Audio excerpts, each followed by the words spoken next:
daal dina d'accord ci li nga xamante ni si moo nekk verdict bi ñu joxe et parce que jàpp nañu comme juste la il faut justement se plier alors la première fois depuis moo ko dalee topp ba tey ci politique maa ngi doo ko gis décision de justice ñëw mu nangu ko est-ce que nangu gi mu ko nangu bett na la wala déet. non foofu nag nga baal ma dafa am jeu de mots bu ci ne. Ousmane Sonko nee naa la ndaanaa la ci politique. parce que loo mën a bañal Pastef seen Mumbai Ousmane Sonko ndaanaan la ci politique. ay waxam de ko décrypté flattew ma ko mais tey bu li fi am lépp xam nga ne Pastef la moo ko dirigé foofu dama lay notifier parce que j'avais pris note à cela. par rapport ak li nga xam ne moo la posté xam nga fekk il prend acte mais demal nga xool daf ne la continuité des travaux de l'Assemblée nationale sous ma direction est absolue et ne sera pas entravée il prend acte. mais après lii la ci teg. ah ouais. donc lii nag bu fekkee da nga dégg tubaab. mën a décrypter da ngay comprendre ne am na suite logique. normalement. voilà il ne prend pas acte et de valider ce que le conseil parce que le conseil est dans ses prérogatives il ne les félicite pas il ne les félicite pas il prend acte il les répond automatiquement parce que kañ la ko def tout démb à l'instant T. mu tombe maintenant il prend acte prendre acte ça ne veut pas dire que il félicite ce que le conseil a fait le fond conseil bi li mu daf ko war c'est de ses prérogatives liggéeyam la ku ci nekk c'est un pouvoir wax naa la ko. mais moom il am na leneen lu muy def. loolu la expliqué fii de prendre acte mais am na leneen lu muy def. est-ce que du dem vers morceau de sens on ne sait pas mais en tout cas actuellement lépp ibbeeku na xam nga dañ doon wax naan jàkkaarloo bi moom instant bi leer na dañ. parce que Diomaye posé l'acte. cohabitation France. instant bii moom man ngeen baal ma rek ñun daal yal na yàlla suturaal rek mais gars yi kenn taluñu instant bi non instant bi ñi yor dëkk bi taluñu askan bi li xew nii. ay renforcer say waa kër yokk leen ku leen di fay. loolu dinañ ci ñëw inch'Allah. loolu dinañ ci ñëw léegi lii nii il prend acte. yow baal ba réunion bi génn lan moo ciy topp assemblée bi actuellement est à la disposition de Ousmane Sonko et l'assemblée doit être à la disposition du peuple. parce que c'est des députés du peuple. pourquoi il s'autoproclament ou bien se glorifient d'être les représentants du peuple étant la majorité c'est parce que. Ils ont été délégués, ils ont été accrédités par le peuple. Mais aujourd'hui, l'Assemblée est à la disposition d'un parti politique qui s'appelle PASTEF. Et ils l'ont dit clairement. C'est vraiment malheureux. Donc, ils ont trahi le vote des Sénégalais. Je ne dirais pas trahi, mais c'est juste que nous, nous devons faire une assemblée. Nous devons faire. Et là, il avait proposé cela. D'où l'Assemblée, nous devons faire comme par exemple France.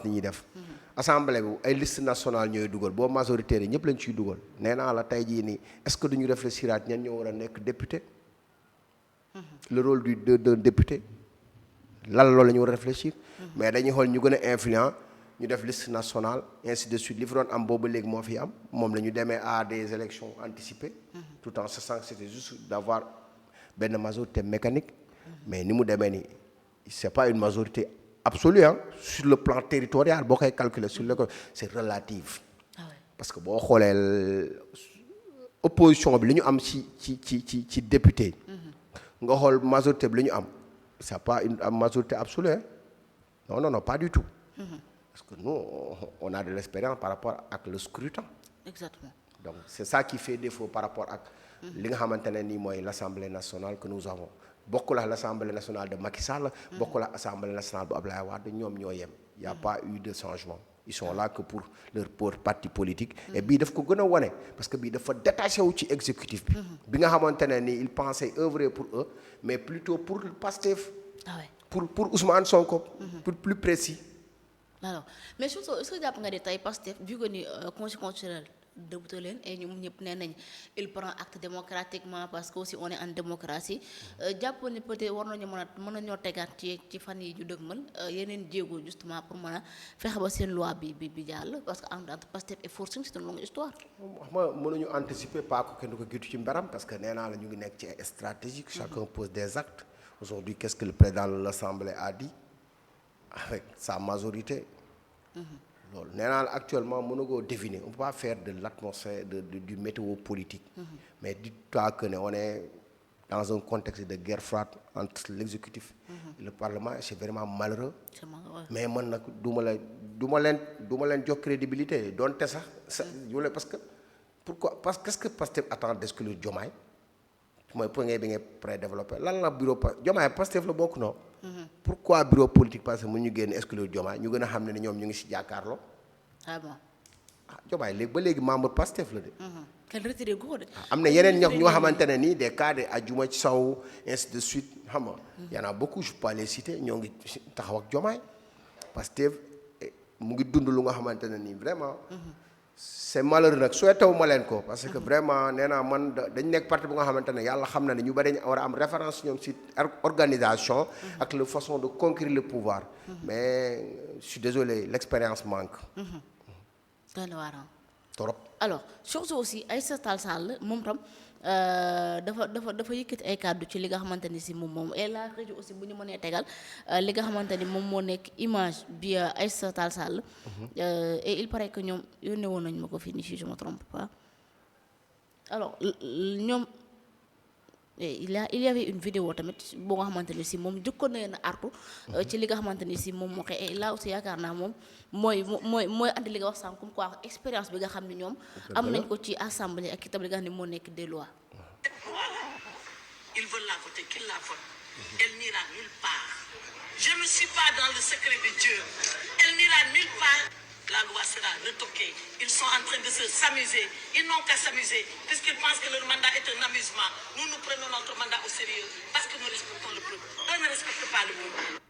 Alors lii moom la njëkkoon a wax mais démb lii la bindaat justement mu daal di xamle ni li nga xamante ni si moom moo nekk la majorité fait le nombre mais certainement pas la loi et là aussi c'est important pour Sénégalais xam beneen bi des mooy que ni le conseil constitutionnel vient de rappeler à Pastef qu'avoir la majorité même qualifiée ne suffit pas à faire passer ses volontés surtout lorsqu'elles sont aux antipodes de ce qui est juridiquement convenable. Combien de convenus et combien de déconvenus faudrait-il à nos collègues pour enfin le comprendre justement alors li moo nekk li nga xamante moo la Aïssata Tall Sall wax naka nga jàngate ces propos justement ci li nga xam ne moo xew. mais mooy li ma la wax rek c'est de l'expérience moo Aïssata moom lan la leen waxoon. ci loi bi. si vous la voulez je donne un exemple par rapport ak la loi d'amnistie abrogé yéen bu la ça dépasse abrogé leen. et vous en tirez les conséquences. bien sûr.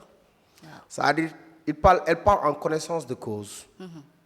Elle parle en connaissance de cause. Bien sûr. Maintenant est-ce que tamit Pastef nekkul à ses limites parce que il di ngi joué bu nga xamante ne ñi nekk commission des lois nekkuñu à la hauteur. nekkuñu à la hauteur nee naa texte bii ngay gis nii si point yu bari ñu ngi nekk ci avant projet de loi bu Bassirou Diomaye Faye. lan la su président Ousmane Sonko wax nee na ñoom ñaar ñoo ci travail ñoom ñu jël ko yóbbu ko waaye biñ ci travaillé Diomaye nee na leen am na point yu nga xamante ne nii mun ñu ko yóbbu. mais tey lan lañ doon xaar xam nga demoon nañ ba di bëgg a yóbbu nit ñi ci contexte lan référendum. à des élections conseil constitutionnel ñoo ngi ko neen ko waxee tulli loolu la kii di expliquer fii nii rek Aïssata Tall Sall. ça en résumé loolu la lay expliquer. daf lay wane ne ñii li ñuy def nii à un moment donné. dese nañ ko maîtriser léegi nag après traduction bi à leur niveau dañ naan non conseil constitutionnel voilà ils sont contre mais conseil constitutionnel bi des fois man mii ngay wax ni man mii sax nee naa nañ def cour constitutionnel parce que des fois aussi conseil constitutionnel bi aussi def na laan du ma dem au fond loolu nag seen domaine de prédilection la mais politique yi laay wax politique en tant que tel aussi mooy li ma la wax bu ñu demee ba di leen di rappeler à l'ordre ba seen antagonistes yi di leen expliquer ne sa waay li ngeen def nii c'est de l'antipode non nga baal ma c'est une déception parce que li ñu annoncé 4000 cadres pour mais 4000 cadres manquewul ay juristes ça manquewul ay juristes mais actuellement déception bi wala du lu nga xamante ne ñoom xaaroon nañu ko sax à un moment donné parce que jàppoon nañ ne lii plié woon nañ ko on allait dañuy dem directement à un référendum ou bien le fait que le président parce que président de l'Assemblée même juum na bi mu koy wax à l'époque keroog bi ñu voté loi bi bu pare lan la wax. adopté xaw ma promulgué wax naa la ko tout à l'heure. bien sûr si. kon moom li mu yaakaaroon ak li am bokkul. bokkul kay. donc loolu mooy li nga xamante ne moom la leen di kii di rappeler. exactement donc kii aussi elle a raison. si des fois kii ay waxam aussi dañ koy bàyyi xel. parce que bés moom bu tax perso à chaque fois li muy wax xool ko Aïssata bu ko tegee discours bi. non même si tu n'es pas d'accord avec lui tu sens nettement qu'il maîtrise son sujet. Tout à fait. Ah, ça va. Merci beaucoup Babacar. Alors, Elle maîtrise autant pour moi, je m'excuse son sujet. merci beaucoup. Alors, autre point justement bu ma bëgg ñu waxtaanee ko bokk na ci biir assemblée di sax lu mel ni moom le président de l'assemblée